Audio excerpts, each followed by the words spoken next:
Assalamualaikum warahmatullahi wabarakatuh. Innal hamdalillah nahmaduhu wa nasta'inuhu wa nastaghfiruh wa na'udzu billahi min shururi anfusina wa min sayyiati a'malina. Man yahdihillahu fala mudilla lahu wa man yudlil fala hadiya lahu. Asyhadu an la ilaha illallah wahdahu la syarika lahu wa asyhadu anna Muhammadan 'abduhu wa rasuluh. Allahumma shalli wa sallim wa zid wa barik ala nabiyyina Muhammad wa ala alihi wa sahbihi wa sara ala nahji ila yaumiddin wa ba'd. Para ummahat, para akhwat yang dimuliakan Allah, kembali kita akan melanjutkan pembahasan kita dari kitab Al-Ibhaj berkaitan dengan hadits al-aqidah dan manhaj, dan kita melanjutkan dari apa yang telah kita baca kemarin sampai halaman berapa? 60, 61. Poin yang berapa? Sekarang poin yang keempat. Sekarang kelima. Keempat. Tayyib. Ini terjadi ikhtilaf ulama. Tayyib. Barakallahu. Kita lanjutkan dari hadis yang nomor 6, yaitu hadis Abi Hurairah. Inna lillahi tis'atan wa tis'ina asman mi'atan illa wahidah. Man ahsaha dakhala al-jannah. Sesungguhnya Allah memiliki 99 nama, 100 kurang 1, siapa yang menjaganya niscaya masuk surga. Ini janji Nabi SAW dan jaminan bagi siapa saja yang menjaga nama-nama Allah Tabaraka wa Ta'ala, maka akan mendapatkan jaminan surga. Pada poin yang keempat, Syekh Utsaimin rahimahullah berkata, ini adalah salah satu ulama kita, Syekh Muhammad bin Shalih Al-Utsaimin, yang biasa dikenal dengan Syekh Ibnu Utsaimin rahimahullah, ulama yang memiliki keahlian dalam berbagai cabang ilmu, dan kita bisa lihat karya-karya beliau rahimahullah yang sangat banyak sekali dari berbagai cabang ilmu. Syekh Utsaimin mengatakan tauhid asma dan sifat adalah meyakini bahwa Allah Subhanahu wa taala memiliki nama dan sifat sebagaimana yang Dia namakan untuk dirinya di dalam Al-Qur'an dan sebagaimana dikabarkan Nabi di dalam hadisnya, yaitu dengan menetapkan apa yang ditetapkan oleh Allah dan menafikan apa yang dinafikan, tanpa tahrif, tanpa ta'til, dan tanpa tamthil. Bahwa kita meyakini nama dan sifat Allah, bahwa Allah memiliki nama dan Allah memiliki sifat, dan nama Allah itu sangat indah, sifat Allah itu sangat sempurna. Kita menetapkan sesuai dengan yang ditetapkan oleh Allah, kita menetapkan sesuai yang ditetapkan oleh Rasulullah, tanpa mentahrif, tanpa memalingkan lafaz maupun maknanya, tanpa mentaktil, tanpa mengingkarinya, tanpa mentamtsil, tanpa menyerupakan sifat Allah dengan sifat makhluknya. Ini keyakinan kita terhadap nama dan sifat Allah. Kemudian yang kelima, tauhid asma dan sifat memiliki dua rukun. Rukun yang pertama adalah itsbat, penetapan. Kita menetapkan Allah memiliki nama dan memiliki sifat berdasarkan dalil Al-Quran dan Sunnah. Rukun kedua, nafyu, menafikan. Kita menafikan sifat-sifat Allah menyerupai sifat makhluknya, maka kita ingkari dan kita nafikan. Tidak mungkin sifat Allah sama dengan sifat makhluknya. Ini makna dari al-itsbat wan nafyu, bahwa kita menetapkan Allah memiliki nama dan sifat, tetapi itu sesuai dengan keagungan dan kebesaran Allah, dan kita menafikan adanya persamaan antara sifat Allah dengan sifat makhluknya. Maka Allah memiliki sifat sesuai dengan keagungan dan kebesaran Allah, makhluk memiliki sifat sesuai dengan kelemahan dan kekurangan makhluk tersebut. Kemudian yang keenam, dalam mengimani nama dan sifat Allah, manusia terbagi 3 golongan. Yang pertama, golongan mumatsilah. Jadi manusia dalam mengimani nama dan sifat Allah ini ada 3 kelompok, 3 golongan. Yang pertama adalah golongan mumatsilah, yaitu yang menetapkan permisalan, persamaan nama dan sifat Allah dengan sifat makhluknya dari berbagai sisi. Ini adalah kelompok mumatsilah atau dikenal dengan kelompok Mujassimah. Mereka yang menyamakan antara sifat Allah dengan sifat makhluknya. Kalau Allah punya tangan, makhluk punya tangan, berarti tangan Allah sama dengan tangan makhluknya. Nah ini adalah kelompok mumatsilah yang menyamakan sifat Allah dengan sifat makhluknya. Kemudian yang kedua, golongan Mu'attilah. Golongan Mu'attilah yaitu mereka yang mengingkari nama dan sifat-sifat Allah, baik mengingkari sebagian atau semuanya. Mengingkari sebagian dari nama dan sifat Allah atau mengingkari semuanya. Seperti kelompok Jahmiyah yang mengingkari semua sifat Allah. Ini firqah Jahmiyah, ini adalah firqah yang dinisbatkan kepada tokohnya yang bernama Jahm bin Safwan, yang akidahnya adalah mengingkari sifat-sifat Allah tabaraka wa ta'ala. Dan kelompok Asy'ariyah yang mengingkari sebagian sifat Allah subhanahu wa ta'ala. Maka Mu'attilah ini adalah kelompok yang mengingkari sifat Allah, baik itu kelompok yang mengingkari semua sifat Allah, Jahmiyah, atau kelompok yang mengingkari sebagian dari sifat Allah. Sehingga yang lainnya akhirnya ditakwilkan. Seperti Asy'ariyah, mereka mengingkari dan mereka juga mentakwilkan sifat-sifat Allah tabaraka wa ta'ala. Kemudian yang ketiga adalah golongan ahlul hadis, ahlus sunnah, yaitu mereka yang menetapkan nama dan sifat Allah subhanahu wa ta'ala sesuai keagungannya, sebagaimana yang Allah subhanahu wa ta'ala tetapkan untuk dirinya dan yang Rasul tetapkan juga dalam hadisnya, serta menafikan apa yang dinafikan Allah dan Rasulnya tanpa tahrif, tanpa memalingkan lafaz dan makna, tanpa ta'til, tanpa mengingkari, tanpa tamthil, menyerupakan, dan tanpa takyif, mengira-ngira. Kalau sifat Allah mengatakan turun ke langit, ya, dunia, langit yang paling terdekat, ya, maka turunnya Allah itu seperti turunnya makhluk dari tangga, semua turunnya makhluk dari lantai satu. Ini namanya apa? Ini namanya mentakyif. Seperti ini turunnya Allah, seperti ini turunnya Allah, kira-kira begini turunnya Allah, atau kira-kira begini wajah Allah, tangan Allah. Ini namanya mentakyif. Dan ini adalah perkara yang harus ditinggalkan. Ahlus sunnah menetapkan, dan ahlus sunnah tidak mentakyif, tidak mengira-ngira begini sifat Allah, tapi menetapkan sesuai dengan zahirnya nas Al-Quran dan sunnah Nabi SAW. Maka mengimani nama dan sifat Allah ada 3 golongan manusia tadi.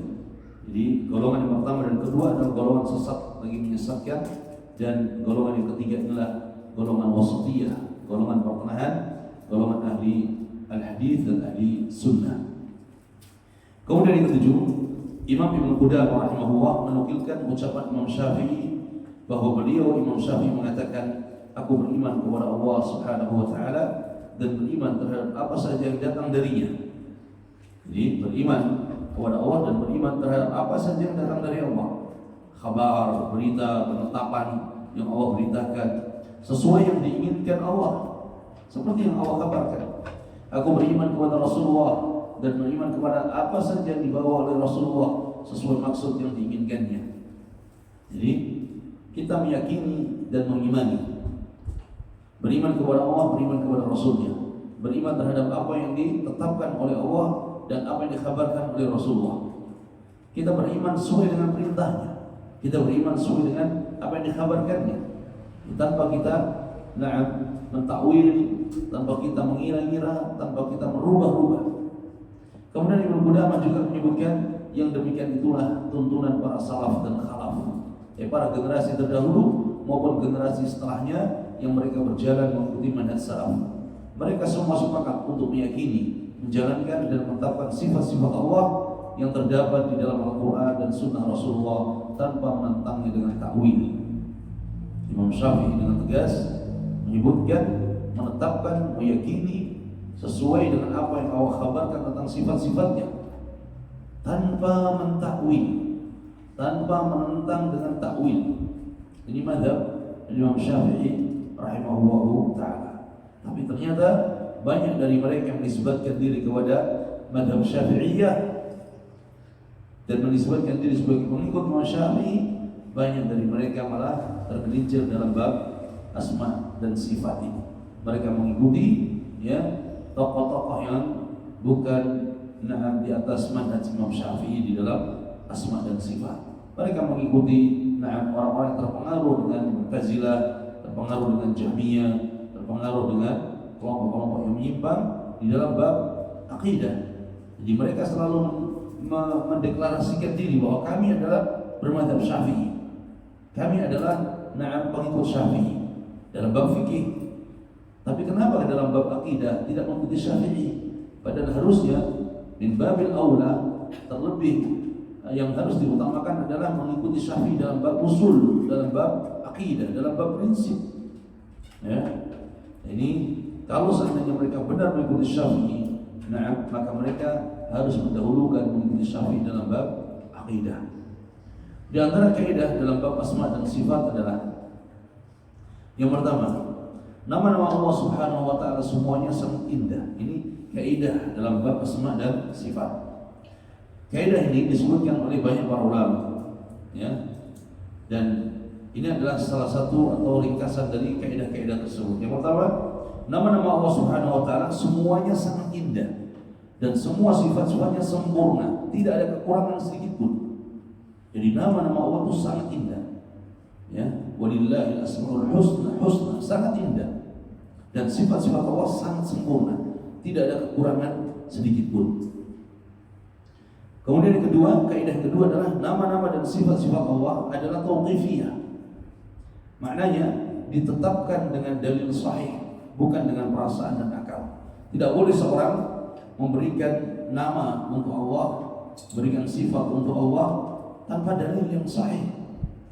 Tanpa dalil yang sahih. Tidak boleh menetapkan sifat bagi Allah tanpa adanya dalil yang sahih. Karena ini bab tauqifi. Bab tauqifi. Datangnya dari Allah, datangnya dari Nabi sallallahu alaihi wasallam. Kemudian yang bab kaidah yang ketiga, nama-nama Allah Subhanahu wa taala tidak dibatasi dengan jumlah tertentu. Pada hadis ini disebutkan adalah 99 nama. Ini bukan sebagai batasan. Jadi nama-nama Allah Subhanahu wa taala lebih daripada 99 nama. Bahkan tidak ditentukan namanya oleh Allah Tabaraka wa taala seperti dalam hadis yang lain. Ya, dalam hadis yang lain bahwa nama Allah ada yang dikhabarkan oleh Allah di dalam Al-Qur'an, dikhabarkan Rasul dalam hadisnya, ada yang memang disembunyikan oleh Allah. Maka nama-nama Allah lebih daripada 99 nama. Kemudian yang keempat, kaidah yang keempat, setiap nama Allah Subhanahu wa taala pasti menunjukkan keberadaan zat Allah dan menunjukkan sifat yang terkandung dalam nama tersebut. Jadi setiap nama maka di situ menunjukkan apa? Adanya zat Allah, menunjukkan keberadaan zat Allah dan menunjukkan sifat yang terkandung dalam nama tersebut. Jadi setiap nama mengandung keberadaan Allah dan mengandung sifat. Kemudian yang kelima, seluruh sifat Allah tinggi. Seluruh sifat Allah tinggi dan sempurna. Seluruh sifat Allah tinggi dan sempurna. Ini ya tidak bisa disamakan dengan sifat makhluk yang sifatnya kadang rendah, sifatnya kadang kurang, sifatnya lemah, sifatnya buruk dan sebagainya. Maka seluruh sifat Allah itu tinggi dan sempurna. Yang keenam, pembahasan dan keyakinan tentang sifat Allah seperti pembahasan tentang zat Allah. Kita membahas tentang sifat Allah, maka seperti kita membahas zat Allah. Kita menyebut zat Allah tidak sama dengan zatnya makhluk, maka sifat Allah tidak sama dengan sifat makhluk. Sebagaimana zat Allah tidak sama, maka sifat Allah juga tidak sama dengan sifatnya makhluk. Ya. Kemudian yang ketujuh, pembahasan dan keyakinan tentang sebagian sifat Allah seperti keyakinan dalam sifat-sifat yang lainnya. Kalau kita meyakini bahwa Allah Subhanahu wa taala memiliki sifat, ya, Allah Subhanahu wa taala bernama As-Sami'. Nama Allah adalah As-Sami'. Ya. Dan Allah memiliki sifat mendengar. Nah, ketika kita menetapkan bahwa sifat mendengar Allah tidak sama dengan sifat makhluknya, karena pendengaran Allah bisa mendengar segala sesuatu yang keras maupun yang pelan, bahkan yang disembunyikan dalam hati Allah bisa mendengarnya, yang jauh maupun yang dekat Allah bisa mendengarnya. Baik, kita menetapkan ini bagi Allah sifat ini. Maka ketika kita menetapkan ini bagi Allah yang tidak sama dengan pendengaran makhluknya, maka begitu juga seluruh sifat-sifat Allah kita tetapkan seperti itu juga, bahwa Allah memiliki sifat yang tidak sama dengan sifat makhluknya, ya, yang tidak sama dengan sifat makhluknya. Maka pembahasan dan keyakinan tentang sebagian sifat Allah seperti keyakinan dalam sifat-sifat yang lainnya. Maka turunnya Allah tidak sama dengan turunnya makhluk, kakinya Allah tidak sama dengan kakinya makhluk, jari jemari Allah tidak sama dengan jari jemari makhluk, mata Allah tidak sama dengan mata makhluk, seterusnya dari seluruh sifat-sifat yang Allah miliki, baik sifat dzatiyah atau sifat fi'liyah, baik itu sifat yang berkaitan dengan zat Allah atau berkaitan dengan perbuatan Allah Subhanahu wa taala. Kemudian yang ke-9 dari faedah yang ke-9, ini tadi adalah kaidah ya, 7 kaidah tentang nama dan sifat Allah. Ingat bahwa semua nama-nama dan sifat Allah itu indah dan sempurna. Kemudian ketika kita berbicara tentang sifat Allah, maka itu pasti kita berbicara tentang nama pasti menunjukkan sifat pasti menunjukkan keberadaan zat, pasti menunjukkan keberadaan zat Allah. Dan zat Allah, ketika kita berbicara dengan zat Allah tidak akan sama dengan zatnya makhluk, maka begitulah sifat-sifat Allah tidak akan sama dengan sifat makhluk. Ketika bicara dengan sebagian sifat Allah yang kita tetapkan tidak sama dengan sifat makhluk, maka seluruh sifat Allah pun demikian tidak sama dengan sifatnya makhluk. Nah, ini Asy'ariyah, firqah Asy'ariyah dan Maturidiyah, mereka kontradiksi, saling berbenturan keyakinan mereka. Mereka menetapkan Allah punya zat Allah tidak sama dengan zatnya makhluk. Tapi kenapa pada sebagian sifat Allah mereka tidak mau menetapkan dengan alasan nanti kalau kita tetapkan berarti sama dengan sifatnya Allah. Nanti apa? Mereka kacau dalam memahaminya. Kalau sudah dipahami bahwa zat Allah tidak sama dengan zatnya makhluk, sifat Allah tidak sama dengan sifatnya makhluk, maka seluruh sifat Allah pun tidak sama dengan sifatnya makhluk. Kemudian faedah yang ke-9, di antara perbedaan manhaj Ahlussunnah dengan firqah bid'ah adalah dalam asma dan sifat Allah. Jadi yang membedakan antara manhaj aqidah Ahlussunnah dengan manhaj aqidah Ahlul Bidah dari firqah di antara perbedaannya dalam bab asma dan sifat. Jadi ada perbedaan Ahlussunnah dengan Ahlul Bidah dalam bab pengertian iman. Ada perbedaan antara Ahlussunnah dengan Ahlul Bidah dalam bab masalah Al-Qur'an. Ada perbedaan dalam masalah bab sahabat, ada bab perbedaan dalam masalah sifat-sifat Allah dan seterusnya. Jadi kita punya pembeda. Apa yang membedakan kita dengan ahli bidah, dan di antara yang membedakan ahli sunnah dengan ahli bidah adalah dalam bab masalah asma dan sifat Allah tabaraka wa ta'ala. Kemudian yang ke-10, para ulama ahli sunnah dalam menulis kitab, para ulama ahli sunnah telah menulis kitab-kitab akidah dan tauhid secara umum, serta menuliskan akidah tentang asma dan sifat secara khusus. Jadi asma dan sifat secara khusus telah dibahas oleh para ulama-ulama kita dari zaman dahulu. Dari 1000 tahun yang lalu lebih, mereka telah menuliskan kitab-kitab berkaitan dengan akidah asma dan sifat. Dan di antara kitab yang masyhur adalah kitab At-Tauhid karya Al-Imam Ibn Khuzaimah. Imam Ibn Khuzaimah menuliskan kitab Tauhid ya, tentang sifat-sifat Allah, 2 jilid tebal. Ini khusus membahas tentang sifat-sifat Allah, dan setiap sifat beliau bawakan dalil dari Al-Quran dan dari Sunnah Nabi SAW. Ini dua kitab tebal ya, karya Ibn Khuzaimah. Kemudian kitab Tauhid karya Imam Ibn Maddah, ini 1 jilid tebal tentang tauhid ya, asma dan sifat. Kemudian kitab At-Tadmuriyah dan Al-Hamawiyah. Tadmuriyah 1 jilid, Hamawiyah 1 jilid karya Syekhul Islam Ibnu Taimiyah. Kemudian kitab Al-Ulu karya Imam Al-Dhahabi 1 jilid tebal.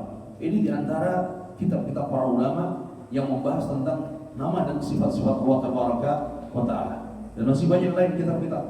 Artinya bahwa para ulama mereka memiliki perhatian dalam bab ini.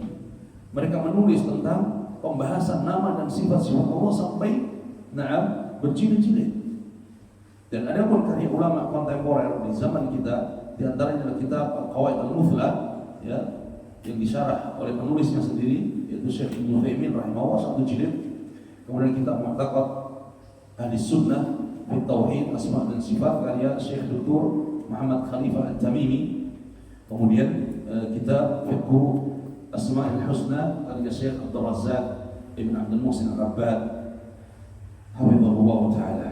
Dan ini pembahasan tentang nama-nama dan sifat-sifat Allah tabaraka wa taala. Bisa dicari berkaitan dengan ini supaya kita semakin mengenal Allah dengan nama-nama, mengenal Allah dengan sifat-sifatnya. Semakin kita cinta kepada Allah, semakin kita tahu bahwa Allah Maha mendengar, Allah Maha melihat, Allah Maha berkuasa, Allah Maha memberikan rezeki. Semakin kita tahu dan mengenal nama dan sifat Allah, kita akan semakin dekat kepada Allah, kita akan semakin yakin ya dengan Allah tabaraka wa taala. Karena itu siapa yang tidak mengenal Allah, maka dia akan semakin jauh dari Allah. Siapa yang tidak mengenal keagungan Allah yang memiliki nama dan sifat-sifat yang sempurna, maka dia akan tidak yakin terhadap Allah tabaraka wa taala.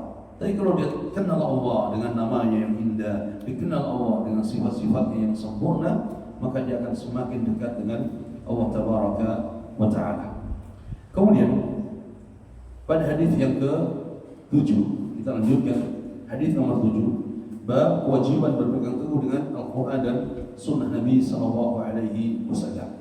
Ini adalah akidah dan prinsip kita, yaitu kewajiban berpegang teguh dengan Al-Qur'an dan sunnah Nabi sallallahu alaihi wasallam.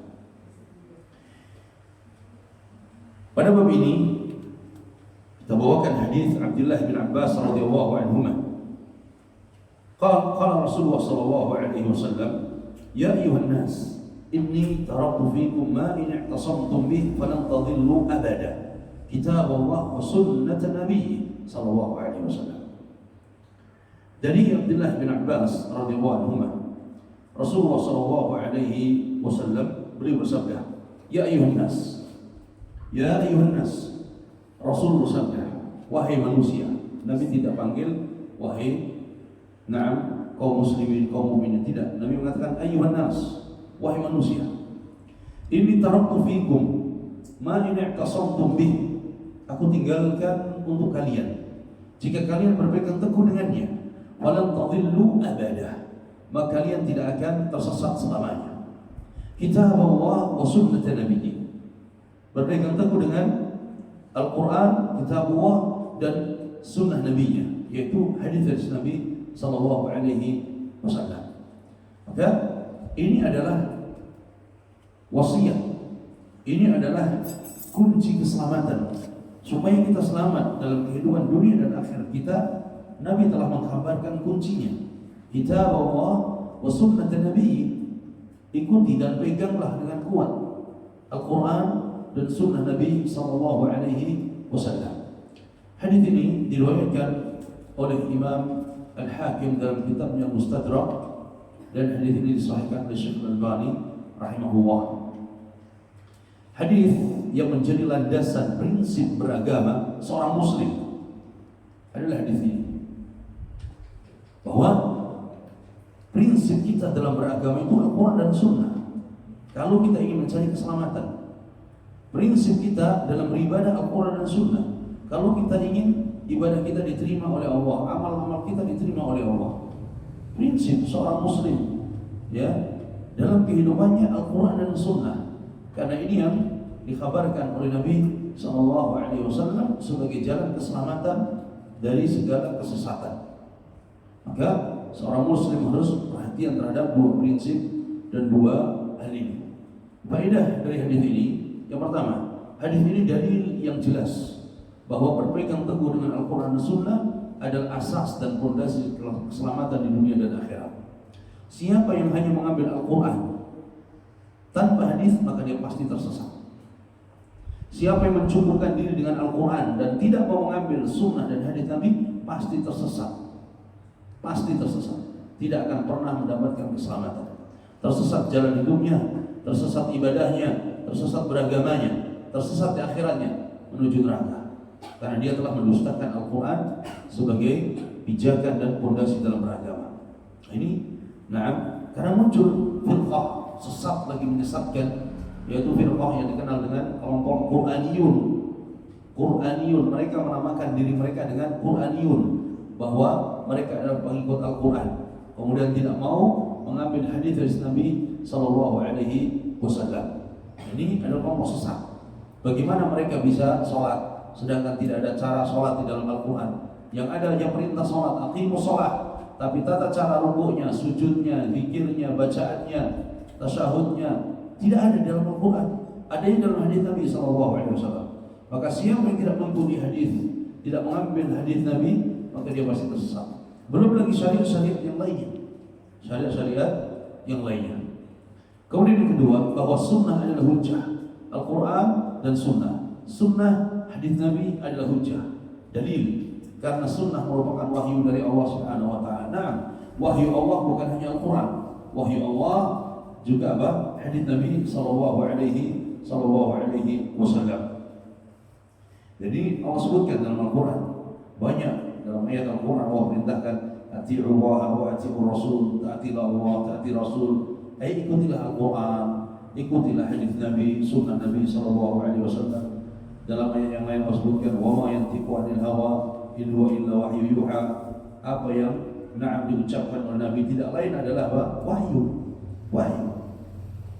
Kemudian yang ketiga, tidak akan sah keimanan kepada Al-Quran jika tidak beriman kepada sunnah Nabi. Karena keduanya hujjah dalam beragama yang tidak bisa dipisahkan. Makanya Qur'aniyun, mereka hakikatnya adalah ingkarus sunnah. Orang-orang yang mengingkari sunnah, mengingkari hadis Nabi SAW. Ini kelompok sesat lagi menyesatkan. Kelompok yang sesat lagi menyesatkan. Kemudian yang keempat, kewajiban mempelajari dan memahami isi kandungan Al-Quran tidak bisa sempurna kecuali dengan mempelajari dan memahami sunnah Nabi. Siapapun yang mempelajari Al-Quran tanpa mempelajari sunnah dan hadis Nabi tidak akan sempurna di dalam memahaminya. Tidak akan bisa benar-benar mendapatkan faedah yang sempurna. Karena Al-Quran dan sunnah tidak bisa dipisahkan, saling menguatkan satu dengan yang lainnya, saling memperinci hukum-hukum yang terdapat di dalam Al-Quran dan seterusnya. Sehingga orang yang mempelajari Al-Quran maka dia harus mengambil dan mempelajari hadis Nabi SAW. Oleh karena itu para ulama tafsir yang mereka menafsirkan ayat-ayat Al-Quran, mereka tidak lepas dari hadis Nabi SAW. Sehingga dikenal dengan tafsir al-ma'thur, tafsir berdasarkan nas, riwayat. Al-Quran ditafsirkan dengan Al-Quran, Al-Quran ditafsirkan dengan hadis, Al-Quran ditafsirkan dengan qaul sahabi, penafsiran sahabat. Ya, ini ada tafsir yang benar, bahwa Al-Quran ditafsirkan dengan hadis Nabi Sallallahu Alaihi Wasallam. Kemudian yang kelima, di antara hikmah sunnah sebagai hujjah adalah hikmah bahwa hadis dan sunnah sebagai hujjah adalah yang pertama sebagai tafsir dan penjelas bagi Al-Quran. Karena hadis dan sunnah itu penjelas, ya, dan tafsir bagi Al-Quran. Di sana ada kata-kata yang kita tidak bisa memahaminya, bisa dipahami dengan hadis Nabi Sallallahu Alaihi Wasallam. Ya. Kemudian yang kedua, hadis mentaqyid dan memperinci ayat Al-Quran. Ayat Al-Quran menyebutkan satu hukum secara umum, satu hukum secara global, maka ditaqyid dan diperinci di dalam hadis Nabi Sallallahu Alaihi Wasallam. Kemudian yang ketiga, untuk menambah bagi hukum Al-Quran. Jadi sebagian hukum Al-Quran tidak disebutkan, maka disebutkan dalam hadis Nabi Sallallahu Alaihi Wasallam. Yang tidak bisa dipisahkan antara Al-Quran dengan hadis. Tidak disahkan hadis dari Al-Quran. Ini menafsirkan, ini memperinci dan menambah hukum, menambah hukum. Dan banyak. Tadi contohnya adalah sholat. Allah perintahkan aqimus shalah wa atuz zakah. Sholat itu seperti apa? Rincian hukumnya ada di dalam hadis Nabi Sallallahu Alaihi Wasallam. Contoh lain, Allah menyebutkan dalam Al-Quran, lilladzina ahsanul husna wa ziyadah. Bagi orang-orang yang berbuat kebaikan husna, dia mendapatkan surga. Wa ziyadah. Ziyadah ini apa? Tambahan. Apa tambahan di situ? Disebutkan dalam hadis Nabi adalah an-nazar ila wajhillah. Tambahan di situ maksudnya adalah melihat kepada wajah Allah tabaraka wa taala. Dan yang lainnya. Jadi tafsiran-tafsiran dalam Al-Qur'an atau tafsiran-tafsiran untuk ayat Al-Qur'an bisa dilihat dari hadis Nabi sallallahu alaihi wasallam. Kemudian selanjutnya, yang keenam, seorang tidak akan bisa sampai kepada Allah dalam beribadah dan beramal kecuali dengan jalan sunnah, yaitu mencontoh apa yang diajarkan Rasulullah. Ya, karena seluruh ibadah itu dipraktekkan oleh Rasulullah. Kalau seorang ingin sampai kepada Allah, kalau seorang ingin mendapatkan keridhaan Allah, maka dia harus mencontoh apa yang diajarkan oleh Rasulullah sallallahu alaihi wasallam dalam sunnah-sunnahnya. Dalam salat Nabi sebutkan, "Shallu kama ra'aitumuni usolli." Salatlah kalian sebagaimana kalian lihat aku salat. Kita tidak bisa melihat Nabi salat. Bagaimana salatnya? Kita melihat dalam hadis Nabi sallallahu alaihi wasallam. Nabi menyebutkan dalam hadisnya, "Khudhu anni manasikakum." Ambillah dariku tata cara manasik haji. Kita tidak bisa melihat Nabi. Dari mana kita mengambilnya? Dari sunnah, dari hadis Nabi sallallahu alaihi wasallam. Kemudian selanjutnya, yang ketujuh, di antara ayat perintah Allah Subhanahu wa taala untuk berpegang teguh dengan sunnah adalah dalam surat Al-Hasyr. Wa ma ataakumur rasul fakhudhuhu wa ma nahakum anhu fantahu. Apa yang diberikan Rasul kepadamu, apa yang Rasulullah SAW bawa kepada kalian, maka terimalah, maka ikutilah. Wa ma nahakum anhu fantahu, dan apa yang dilarang bagimu maka tinggalkanlah. Jadi Rasulullah SAW membawa wahyu kepada kita. Rasul membawa wahyu kepada umatnya. Maka apa saja yang dibawa, yang diperintahkan, maka tidak ada pilihan kecuali kita mengerjakan dan mengambilnya. Apa yang dilarang, tidak ada pilihan kecuali kita meninggalkannya. Ini perintah bahwa sunnah wajib untuk diambil, ajaran Nabi sallallahu alaihi wasallam wajib untuk diikuti. Kemudian yang kedelapan, kemudian yang ketujuh, yang B, dalam surah An-Najm ayat 34, "Wa ma yantiqu 'anil hawa in huwa illa wahyu yuha." Dan tidaklah yang diucapkan Muhammad itu menurut kemauan hawa nafsunya, tapi ucapannya itu tidak lain hanyalah wahyu yang diwahyukan kepadanya. Jadi apa saja diucapkan oleh Nabi berkaitan dengan agama dan ibadah, berkaitan dengan syariat dan hukum, maka itu adalah wahyu. Ya, semua yang disampaikan oleh Nabi sallallahu alaihi wasallam berkaitan dengan ibadah, berkaitan dengan agama, berkaitan dengan hukum syariat, maka itu semua adalah apa? Adalah wahyu. Adapun perkara-perkara yang itu bukan ibadah, perkara-perkara yang itu bukan berkaitan dengan hukum syar'i, maka itu bukanlah wahyu. Contoh, ketika Nabi SAW mengingatkan sahabat yang bertani pohon kurma, Nabi memberikan contoh, memberikan masukan, begini loh caranya. Tapi ternyata tidak berhasil. Ternyata apa? Tidak berhasil. Maka kemudian Nabi SAW setelah beberapa hari kemudian, Nabi mengatakan, "Antum a'lamu bi umuri dunyakum." Engkau lebih tahu tentang urusan duniamu. Tapi kalau urusan agama, maka contoh kita, panutan kita adalah siapa? Rasulullah SAW. Ada urusan dunia yang itu tidak melanggar syariat, tidak melanggar hukum syar'i, maka dikembalikan kepada kita dalam perkara dunia. Kemudian yang ke-8,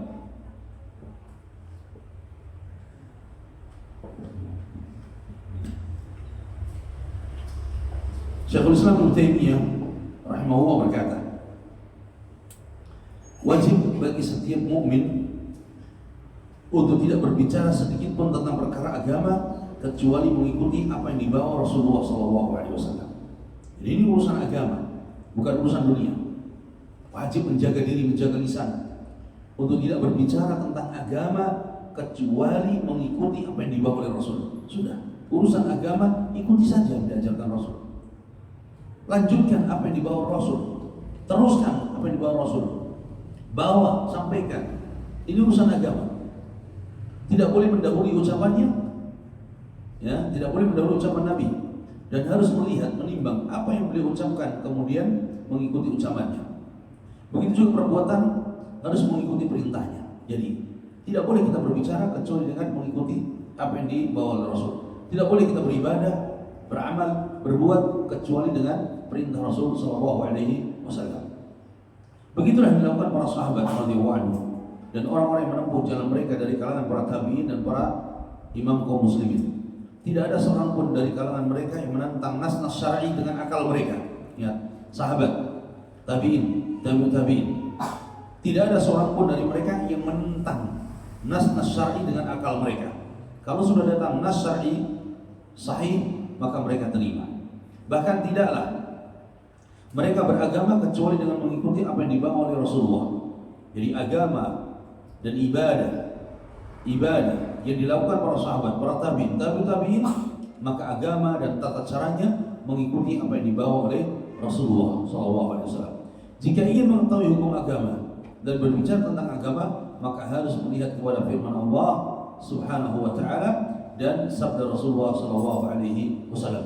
Karena dari Rasul semestinya seseorang belajar dan berbicara di dalam ajarannya, melihat dan berpikir serta dengan ucapannya berdalil. Ini adalah prinsip Ahlussunnah wal Jamaah.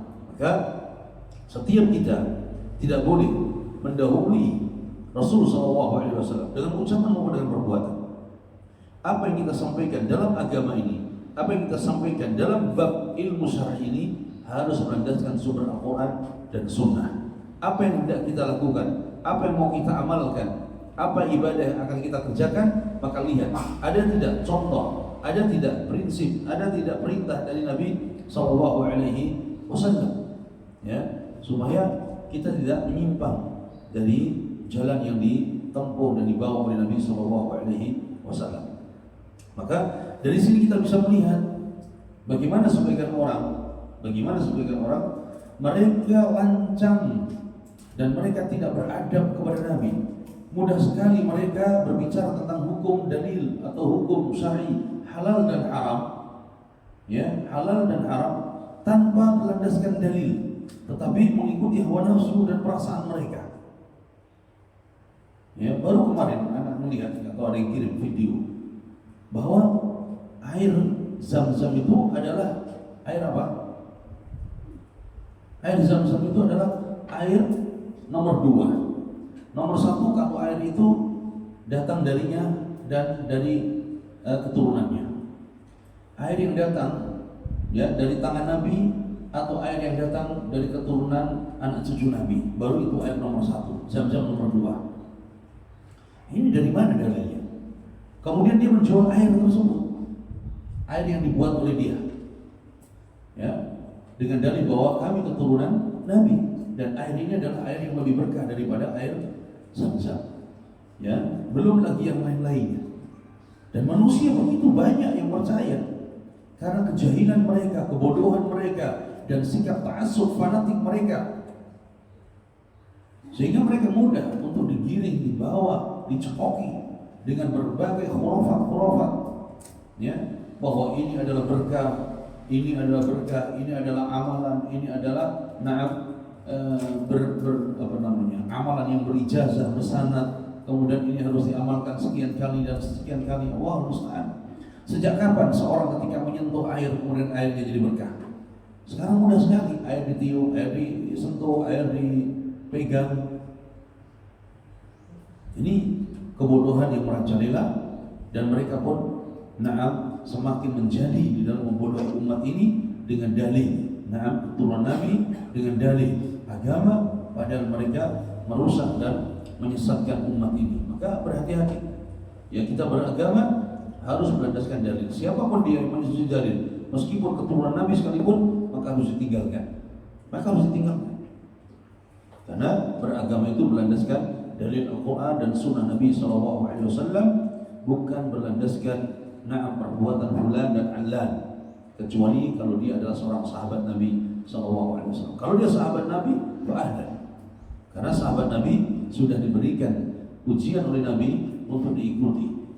Ya, karena sahabat Nabi tidak mungkin mereka mengadakan bid'ah dan kesesatan. Tidak mungkin sahabat Nabi yang mengada-ngada dalam beragama.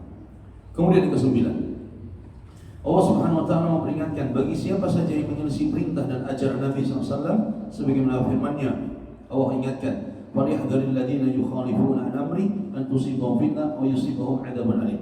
Ingat ayat ini terus-menerus. Jadi sering kita bacakan ayat ini.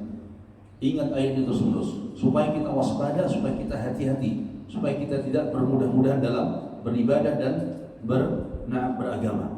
Maka hendaklah orang-orang yang menyelisih perintah Rasul takut akan ditimpa cobaan atau ditimpa azab yang pedih. Jadi menyelisihi ajaran Rasul, menyelisihi bimbingan Rasul, menyelisihi perintah Rasul, maka ini telah menyalahi syariat dan diancam dengan akan ditimpa fitnah, ujian, cobaan, dan akan ditimpa azab yang pedih.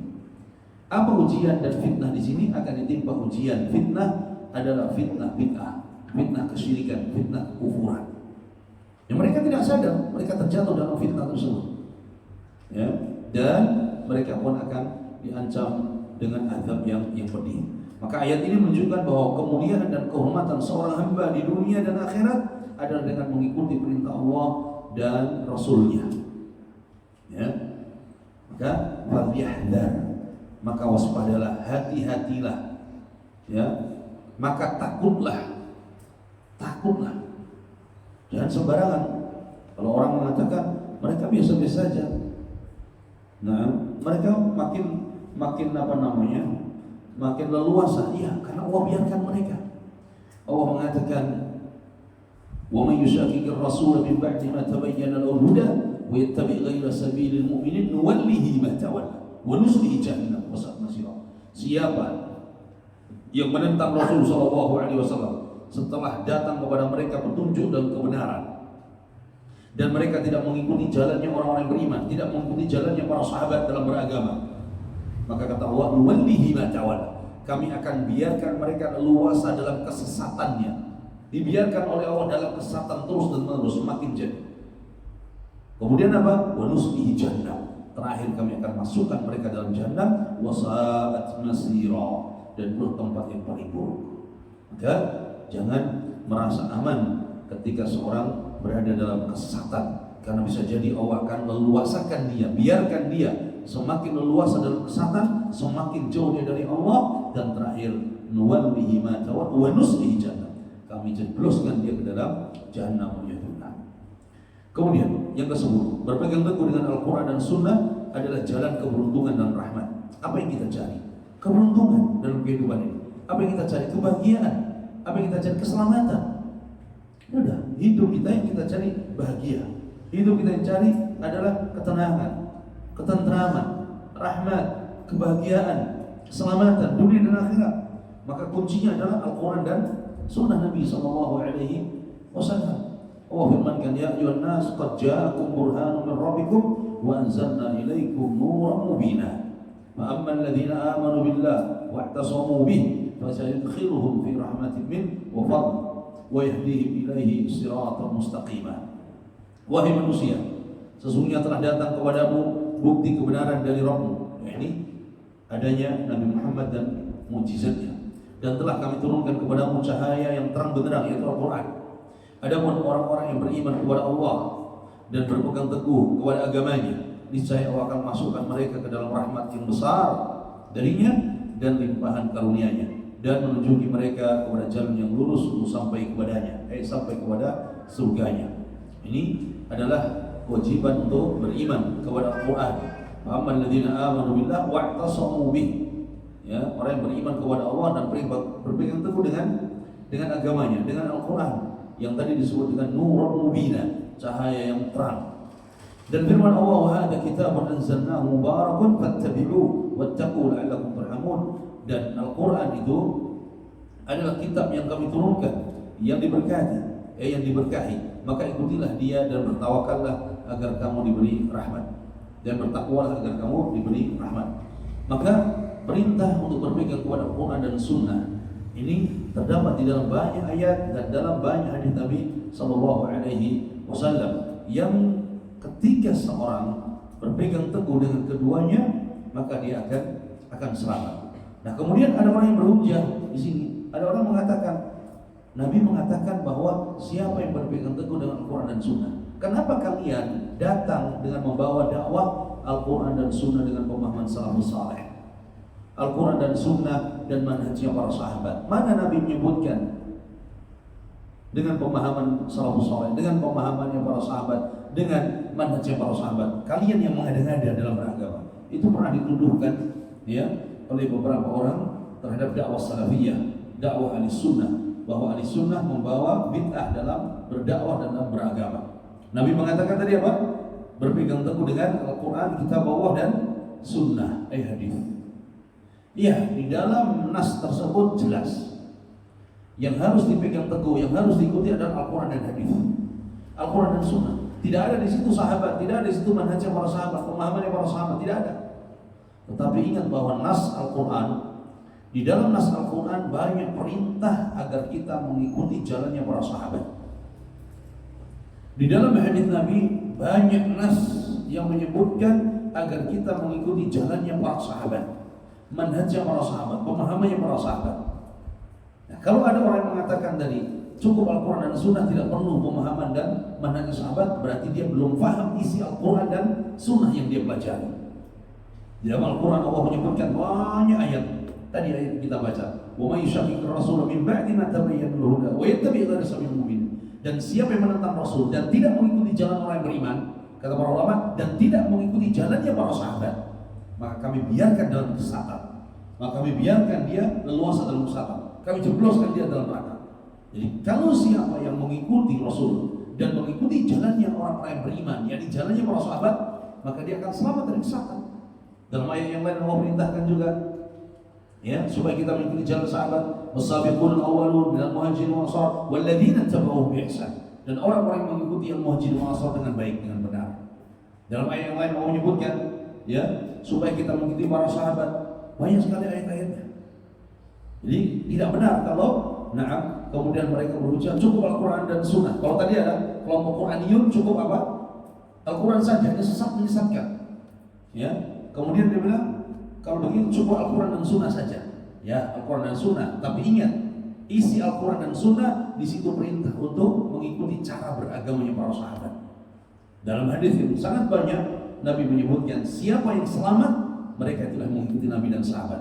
Ketika Nabi mengancam 73 golongan diancam dengan neraka, satu golongan yang selamat, mereka adalah siapa? Ma'ana alaihi wa ashabi, orang yang mengikuti aku dan sahabatku. Dalam hadis yang lain Nabi menyebutkan, fa'alaikum bisunnati wa sunnatil khulafa'ir rasyidin al-mahdiyyin min ba'di. Ikuti sunnahku, berpeganglah dengan sunnahku dan sunnahnya para khulafa'ir rasyidin, sunnahnya Abu Bakar wa Umar wa Utsman ba'd. Dalam hadis yang lain juga Nabi menyebutkan tentang sahabat. Nah, ini ya bukti bahwa Al-Quran dan Sunnah dengan pemahaman dan manhajnya para sahabat maka akan selamat dari kesesatan. Tetapi Nabi mengikhtisar, Nabi meringkas ya nasihat tersebut Al-Quran dan Sunnah, kitab Allah wa sunnati nabiyyi.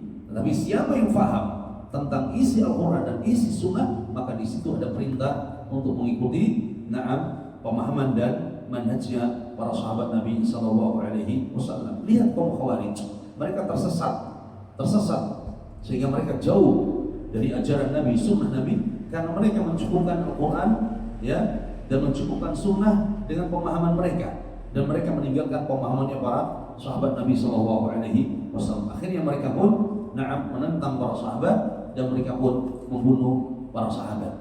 Sehingga ketika Abdullah bin Mas'ud mengajak mereka untuk diskusi yang jumlah pasukan kurang lebih 5.000 pasukan, ya, Abdullah bin Mas'ud menyebutkan bahwa tidak ada seorang pun sahabat Nabi di barisan kalian. Dari 5.000 pasukan Khawarij, tidak ada seorang sahabat pun yang ada di barisan mereka. Kemudian Ibn Abbas ingin mematahkan subat-subat Khawarij. Dengan subat-subat tersebut akhirnya dipatahkan oleh Ibn Abbas, dan kembalilah ke pangkuan Khalifah Ali bin Abi Thalib, ya, membaiat dan sam'u wa ta'ah 2.000 pasukan dari Khawarij, selebihnya maka diperangi. Ini menunjukkan bahwa ketika seorang tidak mengikuti penjelasan, pemahaman dan manhaj para sahabat salafus saleh, maka mereka pun akan tersesat dalam beragamanya. Lihat berapa banyak sekarang kelompok, organisasi, firqah, jamaah yang mereka mengaku di atas Al-Quran dan Sunnah, tapi ketika mereka tidak begitu pemahaman sahabat, mereka tersesat, menjadi takfiri, menjadi orang yang menyimpang dan sebagainya dan seterusnya.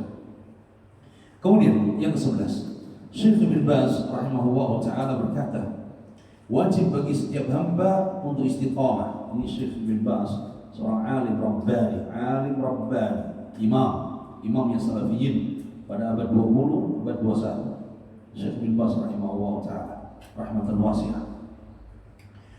Beliau mengatakan wajib bagi setiap hamba untuk istiqamah di atas syariat Allah Subhanahu wa ta'ala, terus berpegang teguh dengan kitabnya dan sunnah nabinya, teguh di atasnya dan tidak memperdulikan orang-orang yang menyelisihinya sampai kematian mendatangi mereka. Allah Subhanahu wa ta'ala telah perintahkan dalam banyak ayatnya dan dalam hadis-hadis yang sahih dari Rasulullah SAW untuk berpegang teguh dengan Al-Quran dan Sunnah, juga mentakdim, memuliakan keduanya, serta menjauhi apa saja yang menyelisihi keduanya. Sebagaimana firman Allah Subhanahu wa ta'ala, ittabi'u ma unzila ilaikum min rabbikum wa la tattabi'u min dunihi awliya qalilan ma tadhakkarun. Syekh berhujjah dengan ayat, ikutilah apa yang diturunkan kepadamu dari Rabb, dan janganlah kamu ikuti pemimpin-pemimpin selainnya, amat sedikitlah kalian mengambil pelajaran dari apa yang diturunkan oleh Allah Tabaraka wa ta'ala. Yang diturunkan oleh Allah kepada Nabi adalah Al-Quran, dan diturunkan oleh Allah Tabaraka wa ta'ala kepada Nabi dan kepada kita ini semua adalah sunnah Nabi SAW. Maka keduanya harus dipegang, keduanya harus dijadikan hujah dan mengamalkan isi perintah keduanya. Tidak sekedar membacanya, tidak pula sekedar menghafalnya, tapi juga mengamalkan. Ini yang paling penting, mengamalkan isi kandungan Al-Quran dan sunnah Nabi, mendakwahkan isi kandungan Al-Quran dan sunnah Nabi SAW. Dan ini menjadi tema utama dakwah salafiyah, ar-ruju' ilal kitab was sunnah bi fahmi salafil ummah, kembali kepada Al-Quran dan sunnah dengan pemahaman salafus saleh, pemahaman para sahabat, pemahaman para tabi'in, pemahaman para tabi'in dalam memahami ayat Al-Quran dan sunnah Nabi SAW. Maka ini jalan dan kunci keselamatan dari berbagai kesesatan, bid'ah, khurafat dan lain-lain sebagainya. Semakin orang jauh dari Al-Quran dan sunnah, semakin jauh dari mempelajari keduanya, maka akan semakin dekat kepada kesesatan dan akan mudah untuk diombang-ambingkan oleh berbagai syubhat, diombang-ambingkan oleh para dai-dai yang sesat. Sehingga kita bisa melihat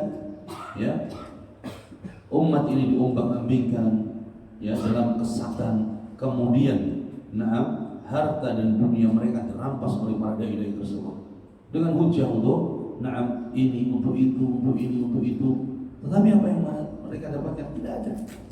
Mereka berada dalam kesesatan, mereka dalam kerugian, mereka rugi waktu, rugi tenaga, rugi harta. Ini banyak sekali. Maka kita mohon kepada Allah Tabaraka wa ta'ala, mudah-mudahan kita diselamatkan dari berbagai fitnah dan kesesatan, yang kita dijaga di atas tauhid dan sunnah Nabi SAW, dan terus untuk mempelajari Al-Quran dan sunnah Nabi SAW. Maka cukuplah dipelajari apa yang telah datang dari Nabi, tanpa kita mencari-cari yang lain lagi. Kalau kita mau benar dalam beragama, kita benar dalam beribadah, cukup yang datang dari Nabi SAW. Ada sebagai contoh Al-Quran. Kita semuanya punya mushaf Al-Quran. Kemudian yang kedua, carilah terjemahan yang benar, terjemahannya, bukan sembarang terjemahan. Yang ketiga, cari tafsir yang ringkas. Tafsir yang ringkas. Di antara tafsir Al-Quran yang ringkas adalah tafsir Al-Muyassar. Tafsir Al-Muyassar ini ditulis oleh para ulama yang dicetak di Majma' Malik Fahad di Al-Madinah, dan itu sudah ada terjemahannya, dicari.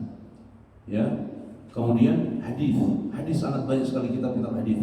Minimal kita punya Riyadhus Shalihin. Cari terjemahan yang bagus, kemudian baca, pelajari Riyadhus Shalihin.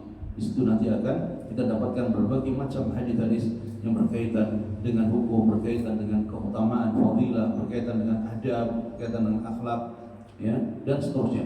Sehingga kita bisa paham betul dengan agama kita dari sumbernya Al-Quran dan Sunnah Nabi Sallallahu Alaihi Wasallam. Wallahu a'lam. Mungkin yang bisa kita baca dan mungkin ada yang ditanyakan, dipersilakan.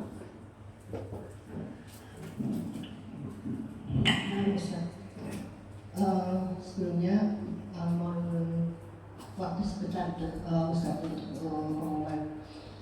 Untuk teman-teman nanti apabila membutuhkan ke kamar mandi dikarenakan ada teknis kendalanya ya, jadi mungkin tidak bisa di kamar mandi putri yang di belakang, tapi mungkin bisa keluar di nanti ke arah klinik itu, kita keluar gerbang belok kiri, nanti sebelah kiri itu ada kamar mandi. Nah itu mungkin bisa di situ, atau di tempat putra ada yang menjaga mungkin bisa dipakai. Kemudian mungkin tadi saya lupa mengingatkan bahwa kita di majelis mohon dengan sabar untuk bisa membuka cadar ya, karena ini sudah menjadi adab ya, adab kita juga untuk memberikan senyum, memberikan bertutur sapa kepada saudara-saudara muslim sebelah kita. Jadi sekali lagi untuk membuka cadar apalagi dalam kondisinya aman ya, aman dari laki-laki. Jadi mohon apabila memasuki ruangan yang sudah aman, cadar harus dibuka. Baik Ustaz, ini ada satu pertanyaan Ustaz. Ya. Terkait dengan bab kurma tadi Ustaz. Bab permasalahan tentang kurma yang dicontohkan oleh Rasulullah SAW. Ya, apakah hal ini bisa dikiaskan dengan kapasitas seseorang itu berbicara sesuai dengan kapasitasnya? Semisal seseorang yang tidak mempunyai keilmuan syar'i, hendaknya dia tidak bicara ilmu syar'i dan berfatwa di atasnya. Dan sebaliknya juga, apabila seorang tidak mempunyai kapasitas keilmuan secara dunia, terutama yang ilmiah, sekalipun itu Ustaz, apakah hal ini bisa dikiaskan atas hal tersebut? Mohon pencerahannya Ustaz.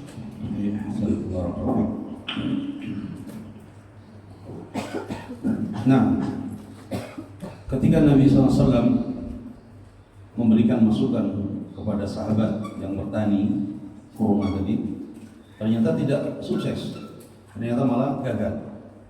Kemudian mereka lapor kepada Nabi, sehingga Nabi mengatakan, antum a'lamu bi umuri dunyakum, kau lebih tahu tentang urusan duniamu. Maka dari sini kata para ulama dalam bab usul fikih bahwa al-aslu fil asya'i ibahah. Hukum asal dalam urusan dunia itu mubah, boleh. Jadi kita tidak harus menunggu syariat. Jadi permasalahan dunia, selama permasalahan dunia itu tidak menyelisihi syariat, ya, boleh kita membuat inovasi, boleh kita membuat penemuan-penemuan baru dalam urusan dunia, ya, selama tidak itu menyelisihi syariat. Jual beli hukum asalnya boleh, silakan jual beli. Tapi kalau jual beli yang sudah mengandung riba, maka ini menjadi haram, tidak dibolehkan. Makanya Allah menyebutkan wa halallahu al-bai'a wa harrama riba, dan Allah halalkan al-bai', jual beli, wa harrama riba, dan Allah haramkan riba. Ya, jual beli emas boleh, tapi dengan syarat tidak menjadi syariat. Ya, ambil uangnya emasnya minggu depan atau emasnya nanti dikirim, tidak boleh. Ya, wahakala, atau tukar emas boleh, tapi tidak boleh ada penundaan waktu, harus ya dan biadin. Ya, jadi dalam bab jual beli, dalam bab urusan dunia. Tapi dalam bab ibadah, dalam bab beragama, maka al-aslu fil ibadati haram. Hukum asal beribadah itu haram, terlarang sampai ada dalilnya. Kemudian, apakah hal ini bisa dikiaskan dengan masalah takhassus? Ya, takhassus itu adalah keilmuan yang dimiliki oleh orang-orang tertentu yang tidak dimiliki oleh orang lain. Contoh, seorang dia pakar dalam ilmu kedokteran, tapi dia tidak mengetahui dalam perkara ilmu syar'i agama. Ya, atau seorang dia pakar dalam ilmu agama syar'i, tapi dia tidak paham tentang ilmu kesehatan, ilmu kedokteran. Ya, setiap ilmu ada ahlinya, setiap ilmu ada pakarnya, setiap ilmu ada ahlinya. Tidak boleh seorang menyeberang kemudian dia berbicara yang bukan ahlinya, bukan bidangnya. Ini tidak dibolehkan. Ya, apapun itu. Karena ini akan merusak lebih banyak daripada memperbaiki. Tapi sekarang lihat, dalam ilmu umum orang berhati-hati tidak berbicara karena bukan pakarnya katanya. Tapi ketika urusan agama semua orang berbondong-bondong berbicara. Semua orang berbondong-bondong apa? Ikut berbicara. Padahal dia bukan pakarnya. Tapi kenapa dalam ilmu umum dia menjaga diri untuk tidak berbicara? Tapi urusan agama semua ingin tampil berbicara. Nah, ini yang bermasalah. Ini yang terjadi. Sampai-sampai yang baru masuk Islam pun bicara tentang agama. Ya, sampai-sampai baru masuk Islam menjadi dai. Baru masuk Islam. Belum dia belajar banyak, belum dia paham tentang prinsip agama. Atau yang baru hijrah, yang tadinya bergelimang dalam kemaksiatan, bid'ah dan khurafat, baru hijrah kemudian dia berdakwah. Berdakwah di tempat umum, bukan berdakwah kepada diri dan keluarganya. Nah, ini tidak dibenarkan. Oleh karena itu, kita menghormati bidang masing-masing. Dalam perkara agama serahkan kepada ahlinya yang dia mau bidangnya agama. Dalam perkara kesehatan serahkan kepada ahlinya dalam perkara itu. Kita dalam perkara kesehatan saja kita harus bertanya kepada ahlinya. Kita sakit perut atau sakit gigi, ya, sakit gigi, kemudian datang kepada dokter kulit, kan tidak mungkin. Pasti dia kita cari mana dokter gigi yang paling recommended, ya, recommendednya di mana. Kemudian kita sakit begini, mana dokter yang recommendednya. Kita hati-hati. Kenapa dalam perkara agama kita bermudah-mudahan? Maka hormati keahlian masing-masing sehingga kita tidak berbicara sesuai dengan kapasitas kita masing-masing. Allah firmankan, "Wala taqfu ma laysa laka bihi ilmun inna as-sam'a wal basara wal fu'ada kullu ulaika kana anhu mas'ula." Kullu ulaika kana anhu mas'ula. Dan janganlah kalian mengikuti apa yang kalian tidak punya ilmu. Janganlah kalian berbicara yang kalian tidak punya ilmunya. Jangan kalian mengatakan sesuatu yang kalian tidak punya ilmunya. Kenapa? Inna as-sam'a wal basara wal fu'ada kullu ulaika kana anhu mas'ula. Karena semuanya itu akan dimintai pertanggungjawaban oleh Allah. Apa yang kita ucapkan, apa yang kita dengar, apa yang kita sampaikan, ya, semua itu akan dimintai pertanggungjawaban oleh Allah. Maka kita pun berhati-hati. Kalau kita bukan kapasitasnya, maka kita sudah lemparkan kepada ahlinya.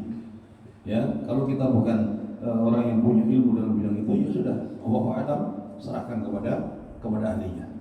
Ini bayangkan Nabi SAW saja dalam bab urusan dunia, akhirnya Nabi menyerahkan kepada para sahabat, antum a'lamu bi umuri dunyakum, kalian lebih tahu urusan dunia kalian. Nabi tidak mau ikut berbicara dalam bab-bab yang memang bukan perkara agama. Ini ya supaya kita berhati-hati di dalam berbicara, kita juga hati-hati di dalam mengambil ilmu dan mengambil informasi. Ambil dari ahlinya, ambil dari orang yang takhasus di bidangnya. Jangan sembarang orang diambil ucapannya. Ya, sama dengan masalah politik, ya kan? Masalah politik orang semua ikut bicara, hatta orang awam yang nggak ngerti politik dia bicara. Dan paling enak memang bicara politik kayaknya, ya. Atau orang bicara politik itu kayak orang makan kuaci, susah berhentinya. Sudah berhenti, aduh, tambah dikit. Sehingga orang yang sudah mabuk di politik itu susah untuk dinasihati. Susah dinasihati. Di antara orang susah dinasihati adalah orang siapa? Orang yang berbicara politik dan orang yang dimabuk politik. Susah dinasihati. Seakan dia pakar, hari ini dia kesana, hari ini kesini. Maka kita jangan sampai ikut seperti mereka dan cukup kita mempelajari agama, mempelajari ilmu syar'i, ya, supaya kita bisa mengamalkannya dan supaya kita bisa selamat, ya, dalam kehidupan kita dunia dan di akhirat nanti. Wallahu a'lam. Mudah-mudahan ini bermanfaat. Insyaallah kita lanjutkan pertemuan yang akan datang insyaallah taala. Cukup insyaallah. Dia mungkin menambahkan biar lebih kuat ya. Para akhwat, para ummahat. Di antara kenikmatan majelis ilmu, selain kita mendapatkan ketenangan hati, jiwa, kebahagiaan dan rahmat Allah, kita akan saling mengenal satu dengan yang lainnya. Kita tadinya nggak pernah kenal Mbak Fulan, Ibu Fulan, Umu Fulan, nggak kenal kita. Tapi ketika di majelis ilmu, ya, yang pertama kita saling mengucapkan salam. Yang kedua, kita saling mengenal wajah satu dengan yang lainnya. Yang ketiga, kita saling berkenalan. Oh, ternyata tetangga kita, selama ini kita nggak tahu. Oh, ternyata masih ada hubungan kerabat, kita nggak kenal. Bisa jadi, ya. Maka manfaatkan majelis ilmu. Selain kita mendapatkan ilmu, ya, kita juga mendapatkan sahabat yang baru. Yang sahabat lama semakin kuat persahabatannya, ya. Dan majelis ini insya Allah nggak ada kamera umumnya. Ada nggak? Kameranya di Ustaz.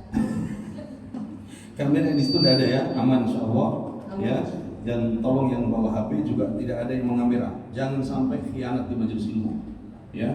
Jangan sampai khianat di majelis ilmu. Jangan mengambil gambar apapun, karena bisa jadi saudari kita tidak ridha dan juga itu nanti akan menyebabkan mudarat yang lebih besar. Jangan sekali-kali, ya. Kemudian kalau sudah aman, silahkan dibuka. Naam cadarnya, ya. Tidak ada yang bisa melihat, hatta anak pun tidak bisa melihat. Jadi tidak usah khawatir, ya. Barakallahu fikum. Mudah-mudahan ini semuanya bermanfaat dan diberkahi oleh Allah.